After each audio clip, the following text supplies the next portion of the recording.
Okay, Dick Goodwin. He had untamable eyebrows, a piercing intellect as he aged, a chiseled face that looked like it got up and walked off Mount Rushmore. And had there been Mount Rushmore for speechwriters, he would have been up there. Oh, wow. Some here, I'm betting, knew Dick Goodwin well, maybe hung out with him in Concord, you know, the self-described Jewish kid from Brookline. Did anybody work with him on then Senator John F. Kennedy's campaign launched here in Massachusetts? I thought maybe. Many of you already know his fame as a speechwriter, not just with JFK, but LBJ, Robert F. Kennedy. But you read this book and you realize that doesn't even touch the history that Dick Goodwin helped shape. His private meeting with Che Guevara. And did you know that Dick swam naked in the pool with LBJ? And out of that encounter came his phrase for LBJ's vision, the Great Society. That's how it started, naked in a pool. Time magazine's Hugh Sidey wrote, Goodwin was one of those comets which comes through the national government from time to time. They are rare. They burn the light in dark corners. The most facile and remarkable mind under both Kennedy and Johnson. Doris, you then write, some people are hit by lightning. You know, Hosanna once, maybe twice. He had more than that. And I would add another bolt that hit Dick Goodwin was you. We don't know if we're going to get through this tonight, but you know, how lucky was he?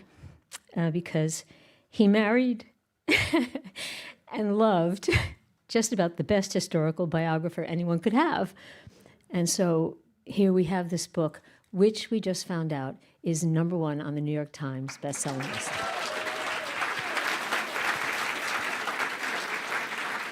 So we said in the back, oh my God, I don't know if I'm going to get through this. But we're gonna do it, and let's do it, Doris. All right. yeah. Thank you so much, Yeah. Robin. What a treat to have you to talk with tonight. Well, Wow. it's my pleasure. And we know where you got your drive. We've spoken to you many times. Your mom died way too young. You and your dad shared a love of the Brooklyn Dodgers. He'd come home and ask what happened in a game. You told him every single play. An historian was born in that moment. But who is this guy of yours? Who's Dick Goodwin? Just give us the thumbnail. Well, what really amazed me when we went through these 300 boxes, which took him a long time to open, he had carried them around with us and schlepped them over the years, but he was afraid of opening them because the decade had ended so badly. It was really a time capsule of the 60s.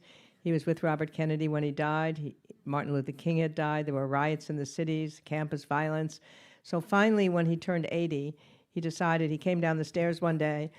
He's singing from Oklahoma, "Oh, what a beautiful morning," still having shaving cream on his ear, typically, and those untamed eyebrows. I love that comment. And he said, okay, I'm going to open the boxes. It's now or never. So we spent the last years of his life going through the decade together, reliving the 1960s through the boxes. And what it meant really was that we did it from beginning to end, so we suspended our knowledge of what would happen later. That's how you have to do it as an historian, Right. not know that Barbara Tuchman said, even if you're writing about a war, don't know how that war ended.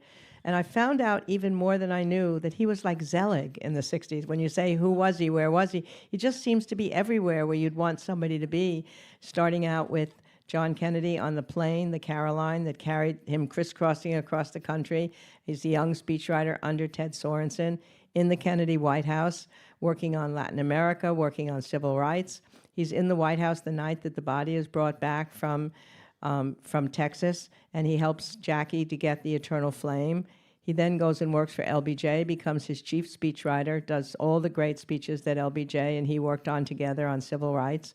Then he leaves, and he ends up in the anti-war movement, the first administration official to turn against the Vietnam War.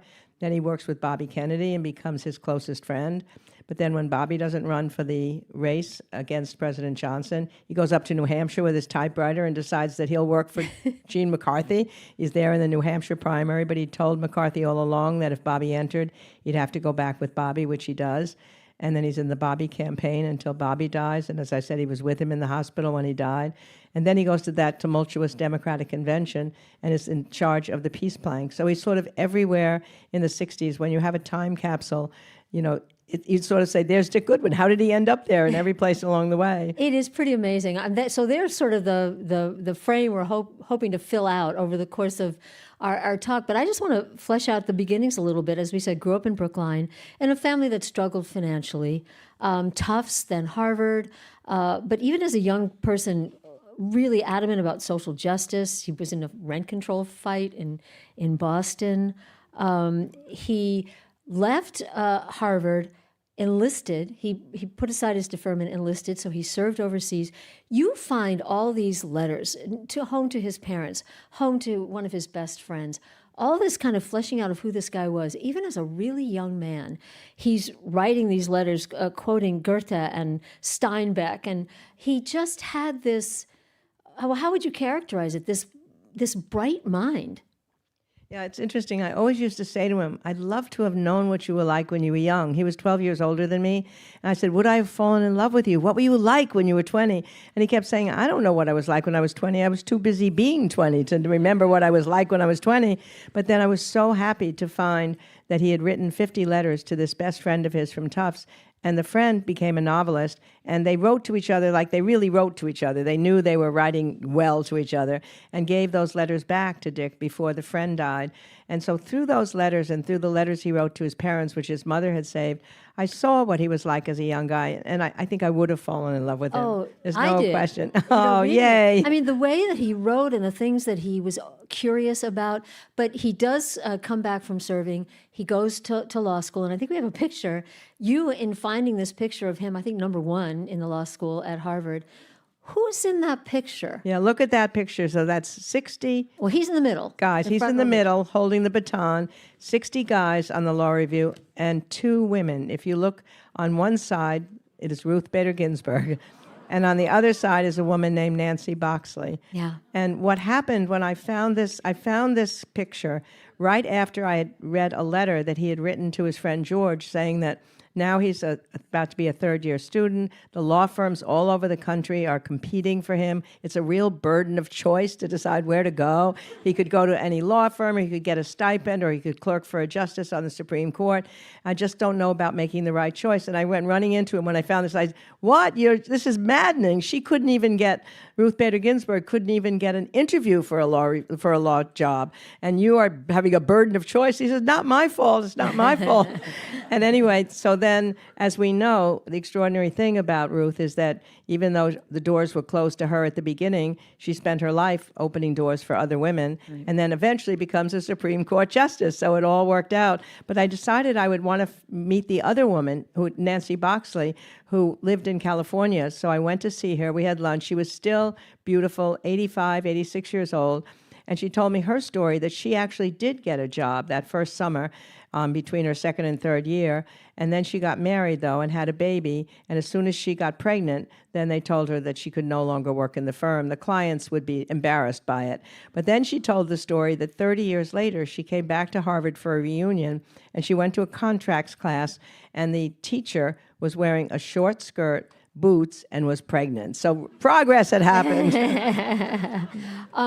He doesn't want to go to a stultifying law firm. He could have made a lot of money. He doesn't want that. He clerks for Justice Frankfurter.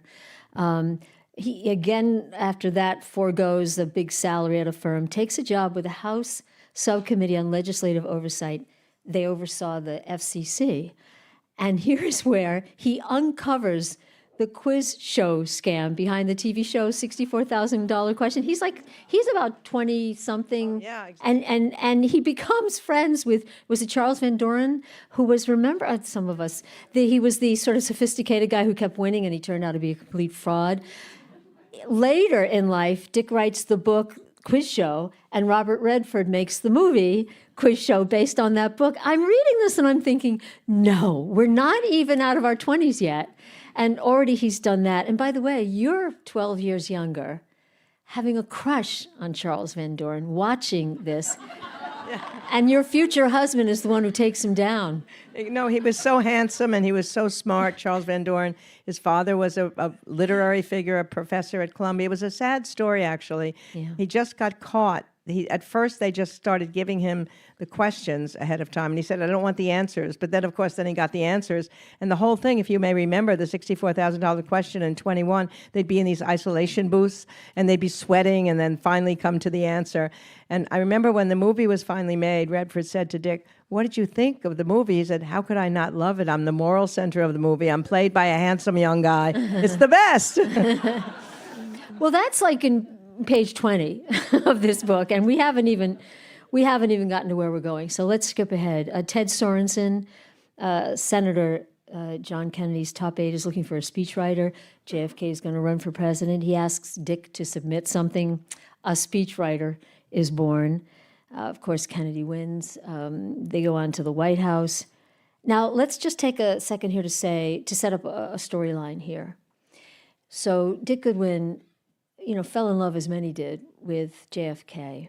Years later, you became the close confidant and biographer of LBJ.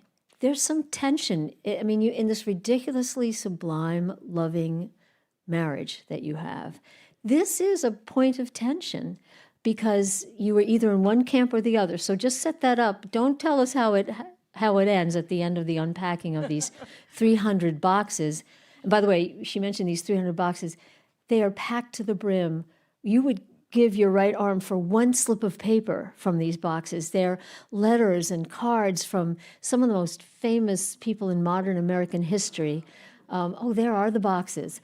And you're going through these, and as they go through the boxes and go through them chronologically, we hear a lot about the difference of opinion. So just set that up. What was your difference of opinion? I mean, what happened is that Dick had always a loyalty to the Kennedy family, probably because it was when he was so young, and he did sort of hero worship JFK.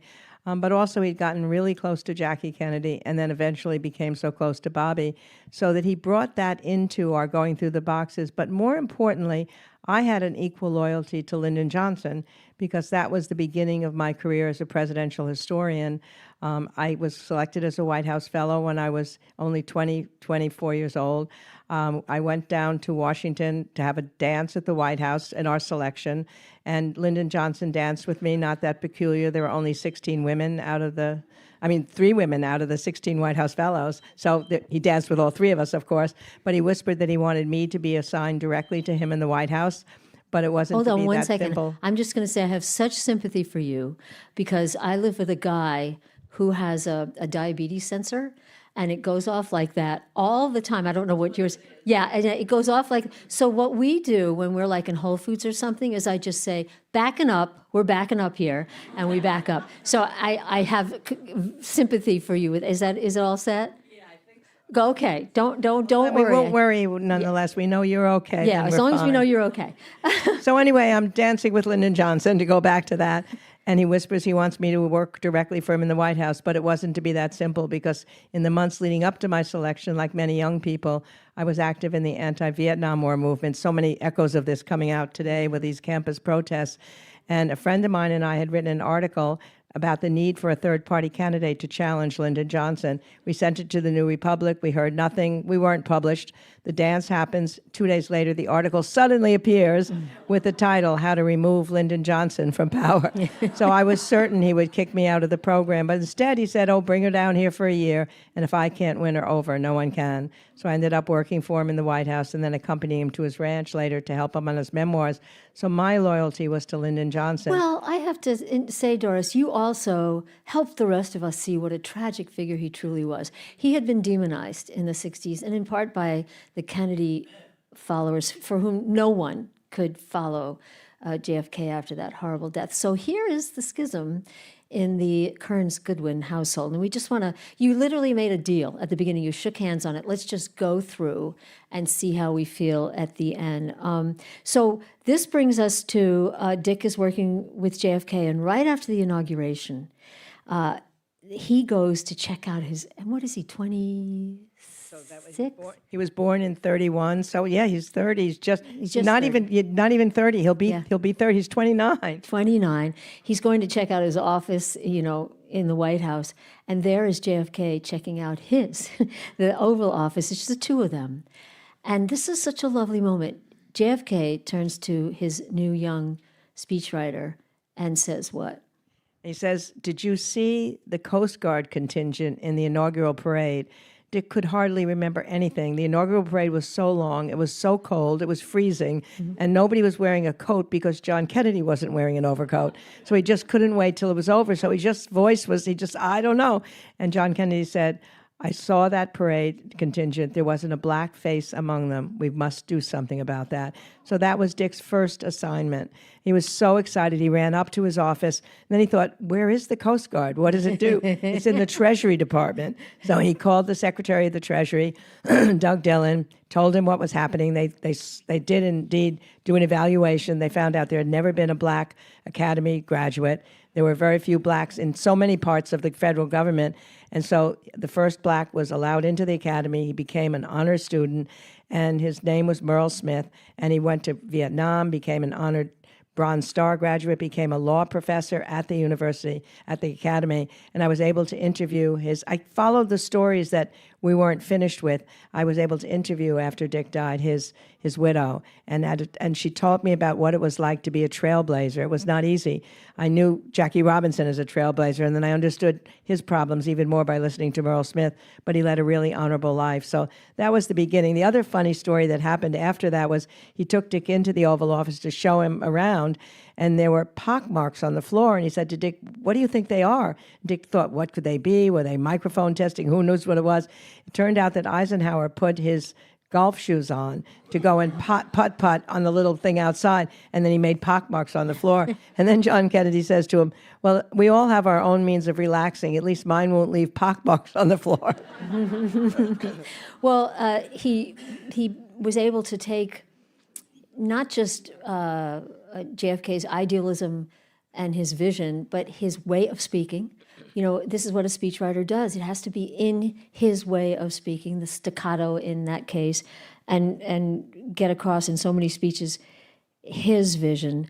But also, I think we have a picture, he really befriended Jackie, and he carried out a lot of her ideas. He had one, actually, for her.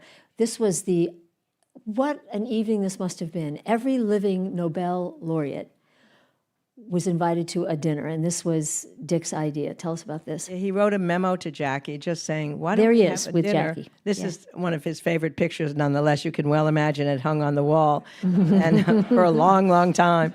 And so his memo was, why not have a dinner for the Nobel laureates to celebrate science? And then they added the Pulitzer Prize winners to celebrate literature, and was really the glittering night that was later called a dinner in Camelot. And because it was his idea, he got to escort Jackie to the dinner, and the violinists are playing. And that was the dinner at which John Kennedy quipped. He said this was the most extraordinary gathering of talent in the White House, except for the night that Thomas Jefferson dined alone. That's a great line. Well, to the not more serious, I think that's pretty serious, but to the way that Dick Goodwin put JFK's thoughts into Dick's words that then came out of JFK's mouth. Early in the JFK presidency, Dick was given the job of writing a speech on Latin America. Now, Kennedy wanted to kind of make a break with what had been past administration's support for dictators and to put the U.S. on the side of social and economic reform. So Dick wrote this speech that helped him launch that effort. It was given to members of the Latin American Diplomatic Corps and congressional leaders on March 13th, 1961. Let us once again transform the American continent into a vast crucible of revolutionary ideas and efforts, a tribute to the power of the creative energies of free men and women, an example to all the world that liberty and progress walk hand in hand. What's that like for you to hear your late husband's words come out of someone else's mouth? Yeah, I mean, it was an extraordinary story. What happened is that Dick was tasked during the campaign to write a speech about Latin America because Cold War was going on. So Latin America was a really important part for who would win the battle of the hearts and minds. So this program, as you rightly say, was going to be $1 billion program, but only if the Latin American countries would be willing to have social reform and land distribution. So they were going to try and change them from the dictator worlds they were. And the fun thing about when he wrote the speech for John Kennedy, he put in a few Spanish words into it so that he could show that he understood them. And John Kennedy could not speak a foreign language, nor did Dick. He had only had a Berlitz course in Spanish, and he becomes in charge of this program in some ways. It was kind of an intimate White House. Unlike today, it would be much more bureaucratic. Finally, Jackie was able to coach him into saying those few Spanish words. And he came out after the speech. He said, "How did I do, Dick?" And Dick said, "You were perfect." And he said, "I thought you'd say that, but you know it's not true." Two Brookline guys speaking Spanish. That's true, two Brookline guys. Well, from there, he pole vaults, because you're right. Still ahead of us is the Bay of Pigs, the Cuban Missile Crisis. But the tension is just, you could cut it with a knife. And at one point, there's sort of a meeting of different leaders, and Che Guevara asks Dick if they could have a private meeting. And so Dick's like, okay. And they go off and have this private meeting, which is extraordinary in and of itself. But then it kind of turned into a huge issue because, I guess there's nothing private, and the papers found out, and there were headlines like, "Is Dick Goodwin running our Latin?" The Dick Goodwin who doesn't know how to speak Spanish, and is he writing our Latin American policy? It was a lesson for him, I think. No, and actually, he had to be moved from the White House to the State Department at that point, which for Dick was a very sad thing. He said he felt like he was being banished. It was because the right wing went after him, and JFK thought maybe he would be better suited at the State Department. But when you leave the White House, he said it's like leaving a house, and people watched him packing up. And even with all of that, he didn't lose his respect for it. I mean, looking at it when we went through that, then he remembered the hurt he felt. It was one of those times when your life goes down and then comes back up again. But it didn't take away from him. He understood why he had to be banished in a certain sense. And then he comes back up again, no question. Well, at different times, but what also lies ahead is that terrible moment, Dallas and the assassination of JFK. What did you see in your husband when you were at that moment in history, reading those items? Well, what happened is on that very day of November 22nd, 1963, John Kennedy was bringing him back to the White House. I think he kind of missed him. And also he had gone with him to all the Latin American speeches down, and even during that time when he was in the State Department. And he was going to be made a special consultant on the arts, which was Dick's real dream because he loved literature so much. And he was home that morning writing the announcement that he was being made this because it had leaked to the New York Times. He was the man in the news that morning.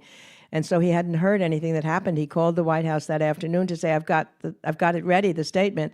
And the secretary said, "Oh my God, have you not heard? The president's been shot." So his immediate instinct was to go to the White House. And there he joined a small team that was planning the funeral. I think that's where a lot of the camaraderie really developed between that Kennedy band, as they often talked about, the Band of Brothers. And because of his friendship with Jackie, he followed some of her desires to have the funeral, the body when it came back in the East Room, look like it did when Abraham Lincoln was there. So they had to go to the Library of Congress in the middle of the night. The lights were all off. They had to have flashlights to find a magazine which described exactly how it was when Lincoln was there.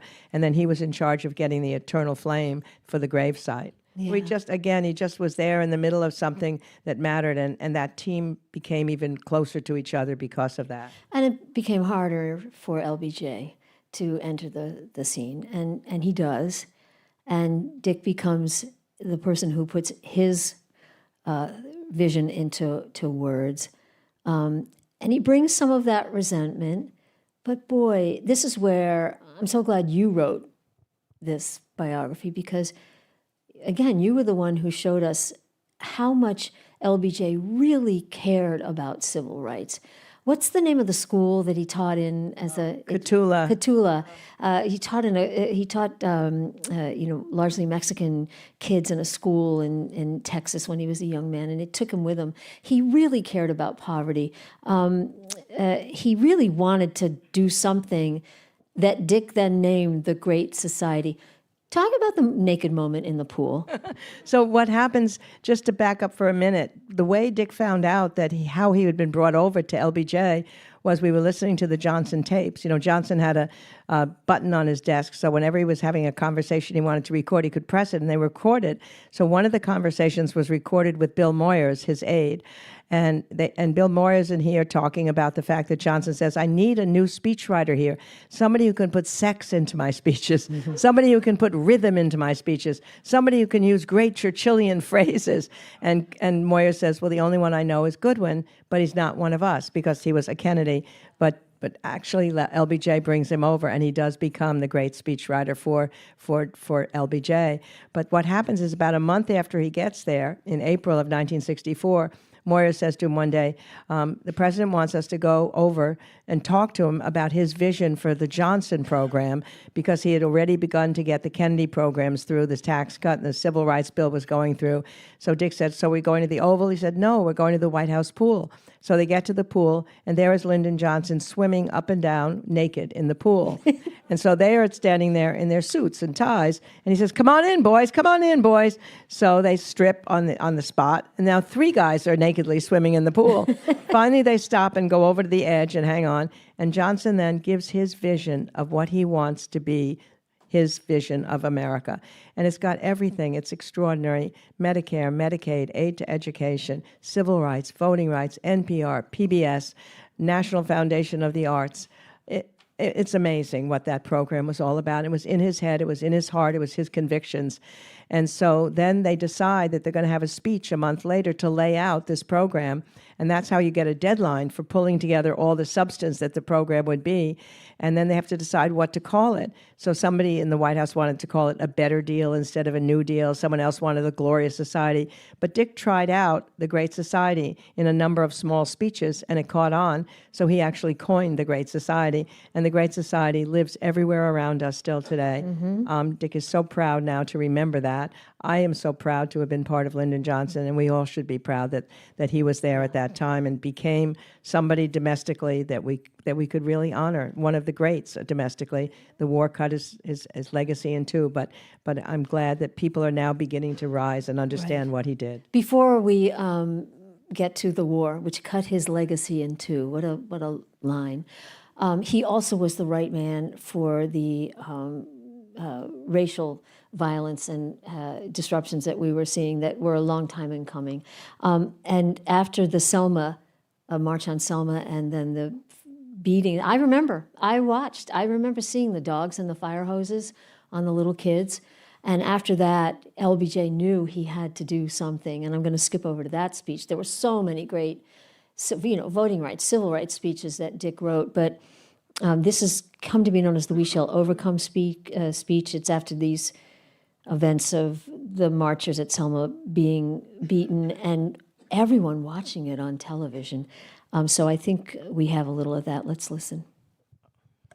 But even if we pass this bill, the battle will not be over. What happened in Selma is part of a far larger movement which reaches into every section and state of America. It is the effort of American Negroes to secure for themselves the full blessings of American life. Their cause must be our cause too. Because it's not just Negroes, but really it's all of us who must overcome the crippling legacy of bigotry and injustice. And we shall overcome. That's in Congress. Dick decided to use Martin Luther King's words there. What did that mean? Yeah, what it meant really is you're taking the anthem of the civil rights movement, an outside movement pressuring the government inside, and bringing it to the highest channels of power to be able to make happen what the movement wanted. Dick had only that one day to write that speech. Johnson decided on a Sunday night that he was going to give a speech to a joint session on Monday night. Normally you'd take weeks to work on that, but the events in Selma demanded an immediate response. So he sat in his office that day. He told everybody, "You've just got to leave me alone. Nobody can bother me." And so he would turn the pages out little by little, and then the president would get them, turn them back, and edit them. And at one point, he just took a break, and he went to take a walk and smoke his ever-present cigar. And he heard in the distance some people singing, "We Shall Overcome." And he came back in, and that's how he thought about using the anthem at that moment. But the rest of that speech, "I speak tonight for the dignity of man and the destiny of democracy." And so we could remember this today, these kind of things. He said, this is not a northern problem, not a southern problem. It is not a states' rights problem. It is a human rights problem. And then he went on to say that the command of the Constitution is clear. It's not even a moral problem because it is simply wrong to deny your fellow Americans the right to vote. And then he came down to this point in the speech. And then he had called Dick only once during this period of time, knowing that he couldn't bother him. And Dick said his voice was softer than he'd ever heard it before. He said, "I'd like to talk about Cthulhu," which you mentioned earlier. And Dick knew what that meant. When he was there, he took a year off from college, and he taught at a small Mexican-American school. The kids came to the school hungry. He could see that they had a scar of prejudice on their face. They didn't know why people disliked them, but they knew he did. He said, "I couldn't do much for them when I was a teacher there, but now they have kids and grandkids, and maybe I can do something for them now." So a passage was written for Dick in which he said, "When I stood there in 1928, there was so little I could do, but now I am the President of the United States, and I have the power, and I intend to use it." It was a great moment in that speech. And the Voting Rights Act passes 5 or 6 months later, and Dick got one of the pens on the passing, which hung again on the wall right next to the picture of Jackie. Oh, the things you had to live with. It's remarkable. I mean, I can't wait for everybody to read it, and a page turner. But at a certain point, and I am leaping ahead, Dick wants to leave. I think he was making $25,000 as a speechwriter for the President of the United States, and he wants to teach. And there's this, LBJ will not let you go, and he doesn't want to let you go. There's a great quote. He said, "I made him my alter ego, my voice, and my mind, and now he wants to leave me and suck around some college." But I thought, what a great description, what a relationship between a president and a speechwriter is. "I made him my alter ego, my voice, and my mind." And then the relationship gets really frayed because Dick chooses to travel to South America with Bobby Kennedy and LBJ, who, it's just so sad. He's such a tragic figure. He's always feeling like there are people around him. It's very Shakespearean that don't support him, and he's never going to be JFK. And so everything feels, I think, bigger to him. And his going with Bobby on this trip, it felt like a betrayal, a choosing of sides.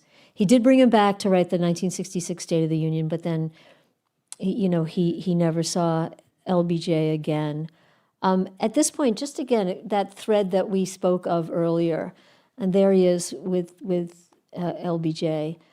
As you're going through all these hundreds of boxes and through this chronological history, and you're saying, I didn't like the way you spoke of him here, or I didn't. How is he reacting to his feelings now about LBJ? Well, I think what happened is that, and this is what mattered so much to me, because the resentments that he held toward LBJ, who he had loved because of the war, because they had broken about it, because it had turned bad, really were poisoning him in a certain sense, because they made him forget what he had meant to the country as well, and undoing his own fulfillment for that period of time. But that's what everybody did, I think. That's what a lot of people did. The Vietnam War made them forget what had come before. And then one day, when we went through those boxes, especially the ones that had to do with the Voting Rights Act and all the Great Society legislation of 1965, I remember we went upstairs and we stayed up for a long time just talking about LBJ, and I could feel his voice softening, and I could feel that something had broken within him of that anger. And then he finally said, "Oh my God, I'm beginning to feel affection for the old guy again."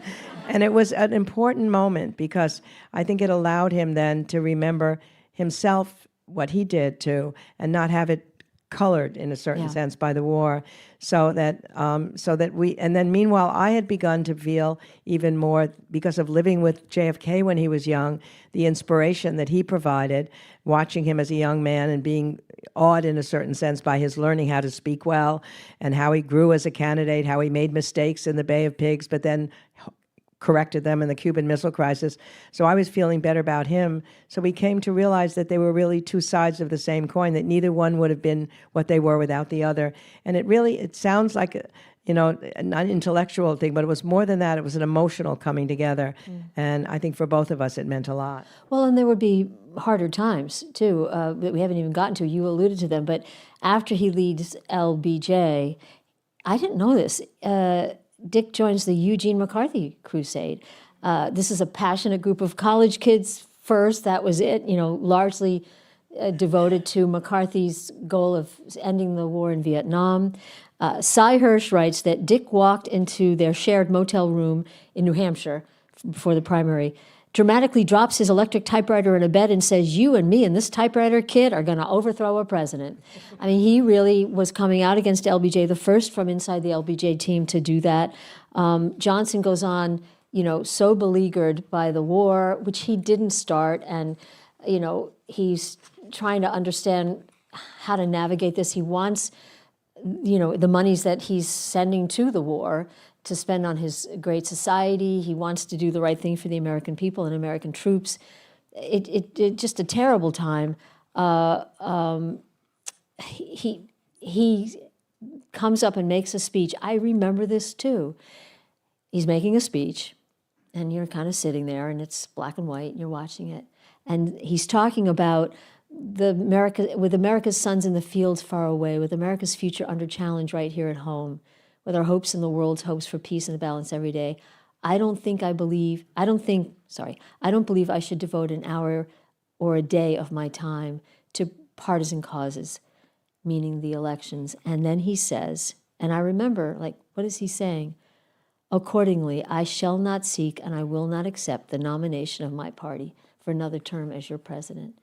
Yeah, this was on March 31st, 1968. And Dick was up in New Hampshire, as we said, and the kids were hugging one another. They had been hoping that there'd be a negotiation for the war and that the bombing would stop. And first he announced that he was having a bombing halt and he was going to try and get to the peace table. He had finally realized that the time had come. And the kids felt they had made this happen, and everybody was in a state of euphoria at that moment. But for Lyndon Johnson, it meant that he had given up his political ambitions. It was a big thing to do, and the papers really, they gave him credit for that. It was wonderful. They said that it was ambition for something larger than himself. For the first time in the next few days after that, he could go around the streets of Washington, and people were applauding him on the streets. And then on April 3rd, the North Vietnamese said they would come to the bargaining table. He said it was the happiest day of his life. He was planning to go to Hawaii. This is where fate intervenes. He was planning to go to Hawaii to start talking to his generals on April 4th. And on that day, all of the White House aides were on the plane waiting to go, Air Force One. He had to go to a congressional dinner. But before that, he got a note, "Martin Luther King has been shot." And then there were riots in the cities. Things tumbled down. And it never quite got back to that moment. The North Vietnamese stalled, and he never was able to achieve that peace that he hoped he would before his term came to an end. It's tragic. I mean, for America, but for him. Well, on our timeline, with Johnson out, RFK jumps into the race, and Dick Goodwin says to McCarthy, "He's my guy, and I have to go with him," so he switches to his campaign. And I think we have pictures of them working together. And this is RFK, who after MLK is murdered, he is in Indianapolis. You remind us, he calms down. It's the only city that didn't have riots because RFK went out into a crowd of Black Americans and spoke to them about knowing what it's like to have a loved one be shot and killed. And, he was, as we're seeing, an equally extraordinary figure. And there's Dick Goodwin by his side. And as I look at the clock, just briefly, all the way to the end, for RFK. Yeah, I mean, he told McCarthy when he first went up to New Hampshire that if Bobby entered the race, he was very honest with him. He's my closest friend, that he'd have to go with him. McCarthy understood that. He later told the press that Dick was like a pitcher. You could trade him, a first-rate pitcher, you could trade him to another team, and he'd make his first start brilliantly, but he'd never reveal the secrets of the team where he'd been before. So he did go back with Bobby Kennedy, was with him on that campaign, was there in California, and was there the night he died, and was in the hospital when he actually died. And it was devastating for him because he really did believe that Bobby was a person who could bring together a coalition of the white working class people and the blacks. That's what very few people were able to do at that period of time.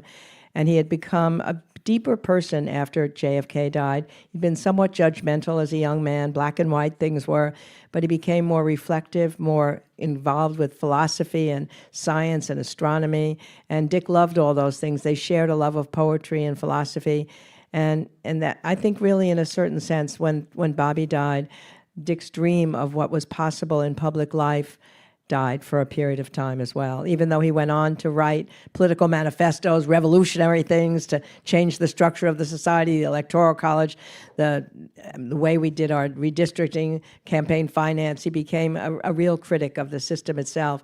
But that sense of being able to really make something happen, which impelled the 1960s, and especially the young people in the 1960s, I think was lost for that period of time.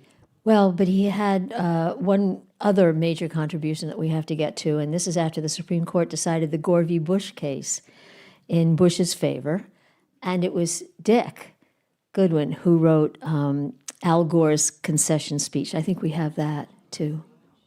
Almost a century and a half ago, Senator Stephen Douglas told Abraham Lincoln, who had just defeated him for the presidency, "Partisan feeling must yield to patriotism.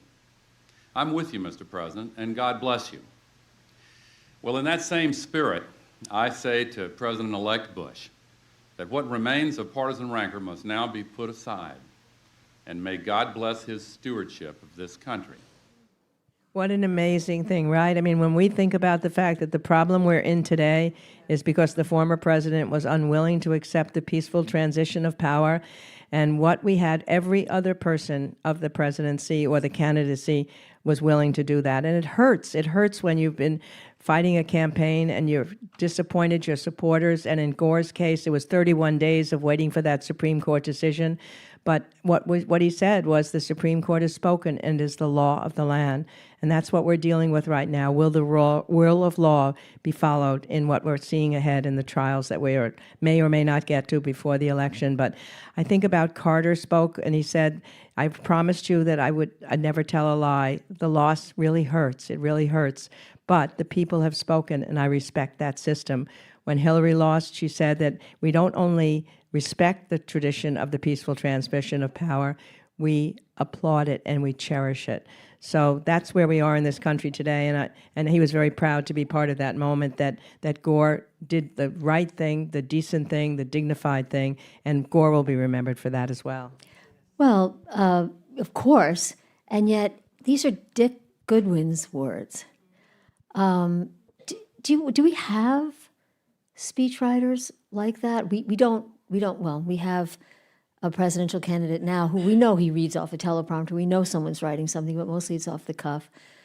Do we have somebody who can go back to the Lincoln, Douglas? Do we have somebody who quotes his favorite philosophers in the writing for presidents? I mean, I think Dick would be the first to say that the only way a speechwriter can be successful is if he's matching the convictions and the authenticity of the leader themselves. So it's really a question, do we have the leaders today that we had in the earlier days? Because you can't make a person somebody you can't, that they are not. You can help to make their words shine a little bit more, but it has to be coming from them. So he wrote very differently for JFK than he did for LBJ, but he had to capture what they cared the most about. And I think that's the real question. Who are the people entering our public life today? It's a hard place to be when it's broken in Congress, when you have to give up your private life maybe to the public newspapers, when you have to raise all that much money. I mean, that's why the 60s, when I look back on it, it's not just nostalgia, but politics seemed an honorable vocation then, and people wanted to be in public life. And those thousands of kids who were marching, the young blacks and whites marching against segregation, marching against the denial of the vote, joining the Peace Corps, the beginning of the women's movement, the beginning of the gay rights movement. It was a time when people felt powered by the conviction that they could make a difference. And that's really what I hope for the younger generation today, that they can feel that sense of trying. There's such a sense of disengagement and such a sense of frustration, but that's not the answer. The answer has to be to vote and to be active. And the next challenge it's up to us as citizens to make this happen. And we of us who are older just hope that we can pass that mantle that the younger kids. And that's one of the reasons I want the 60s to be remembered, because for all of the sadness of the dark curtain that came over it at the end, it was a time when it was great to be young and great to be alive. Yeah, and there were great figures, not as many women as, we would see. We're coming up later. But, great figures. But I still have to come back to Dick's words, because having read I'm just gobsmacked by it. How beautifully he wrote and expressed himself, how beautifully he spoke. You say this book is a talisman, as long as you were opening these boxes. And by the way, if I knew that there were 300 boxes in my basement and they contained notes from Che Guevara or, Jackie Kennedy, I don't know that I could wait 50 years to open them. But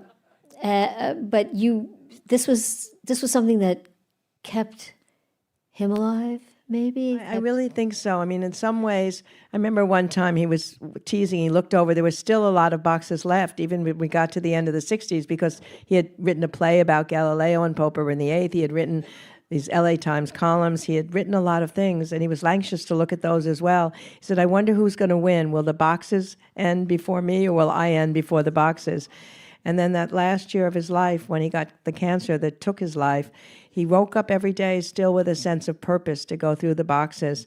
And as I say, I began to feel they were a talisman, that a good luck charm, that so long as we still had boxes to unpack, that he would stay alive and I would stay alive and our life together would stay. But unfortunately, of course, when he died, he made me promise that I would continue the project that I was going to be helping him to write, because it was going to be in his words originally, what we were doing together.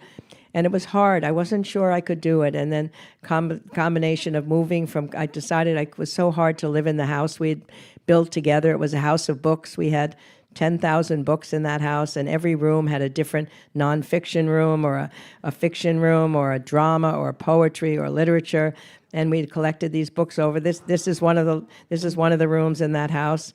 That whole entire wall on the right is all Lincoln. It was a 3-car garage that was made into a library, and so I decided to move into Boston, where I am now. But it was a hard move because I missed the house, and I became obsessed with the books somehow as a symbol of Dick. And then finally, the Concord Public Library came to me and said that they would take the books and they would create a room in Concord, the public library, named the Goodwin Forum Room. So it has meant an enormous amount. I can go and visit my buddies, the books there. I just was there last week. And it's a room where they have civic engagement. They have high school kids come and study there. There's League of Women Voters meets there. So it's alive, and the books are still there, and Dick's memory is still there. So after a period of time when I just was paralyzed and couldn't figure out if I could do this, I started up again and created. I had a little study in the big house where I had a blue couch and a Moroccan rug that I brought back from a Casablanca conference and a table. So I recreated that in the room where in the study in my new place.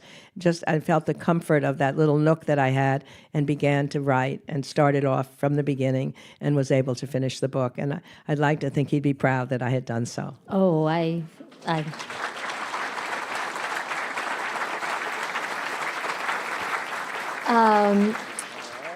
Doris, do you think, though, ultimately, I read David Shribman's, I don't think he comes out much to do reviews, but he did yours, and a wonderful job. It's a beautiful, and yet at the end he says it is a love story. We see that so clearly, but it's also a tragic story because of this unfulfilled promise of the 60s. And he says, read and weep. And we do weep at the end because Dick's gone. Should we also, I mean, do you see it as that tragic? No, I think really I'd like to see it as what I'm really hoping is somebody asked me, what would you advise other people who have memorabilia in their house? Because so many do, and so many families wait until somebody dies, and then they have to go through it themselves in an attic or a cellar. And I'd like to think that when people read this, they think about talking to the parents or the grandparents and talking about it then, going through the scrapbooks. People want to be remembered. I mean, not many people are going to be on Mount Rushmore or be in movies or in the history books or on currency, but all of us want to be remembered somehow by our family, our friends, or our colleagues. And if we can talk to the people that we love who may be reaching the end of their lives and get those memories out of them, then we can tell those stories to our children, grandchildren, our friends, and our colleagues. And that's the part that's not tragic. There's always sadness. Everybody, Ernest Hemingway said, is broken by life, but afterwards some are strong in the broken places. Every nation is broken at periods of time, but somehow we come through those times. We have come through the Civil War and the Great Depression and the early days of World War II, and we were stronger at the end. So we have to hope for that. But if anything, I'd like to just make people remember and talk to each other about the memories that they have so that the people we've loved in private life can live on. And more importantly, too, maybe that our nation can benefit from remembering what it was like when there was this decade that people did feel they could make a difference, and that made them active. It made them fight for the rights that they wanted, and we need that fighting spirit again. We're in a period of going backward on some of these rights, and the only way it's going to work is by being out there and being able to vote and mobilize and organize people to get them back so that our country moves forward again toward fulfilling those unfulfilled promises that are always there from the start of our experiment. There's ideals out there, and we only move so far toward them. Sometimes go backwards. It's like a relay race, and sometimes go forward. But we've got to bring ourselves forward together. And if this has a small role in making people think and talk about all of it, that would make me very happy. Yeah. It's funny you say that because I was saying to some of my colleagues, wow, anybody can do this. You don't have to have 300 bins, just one bin with some family photos, and sit down with someone and maybe soften some of the hard places by going through some of the things. I'm just going to leave us with the last words. You heard from Dick. You're a wonder. Yeah, what happened is that he came home to hospice, and we knew then that he wasn't going to live very long. But we went into that great room, one of the great rooms that had fiction in it. His bed was set up there, and it was really like an Irish wake, except he was still alive. And somehow, miraculously, all of our friends would come through for days and days on end, and he would somehow wake up and talk to them and be able to ask them a question, and then he'd go back to sleep and come back again. And the last words he said to me before he died was incredible that he could say it. He said, "You are a wonder."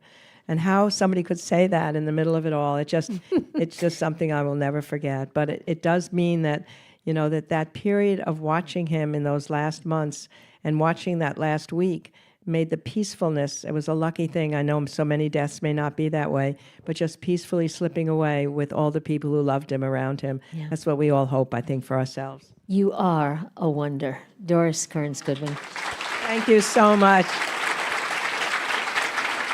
I know we're going to have some last words, but I just want to take a second to thank everybody at CitySpace who helped us put this together, Amy and her team, and my team from Here and Now, Emiko Tamagawa, who helped us put this all together. I know Margaret has a few words. Doris, thank you so much. I thank you so much. I couldn't have enjoyed more with anyone. That is hard to follow. You are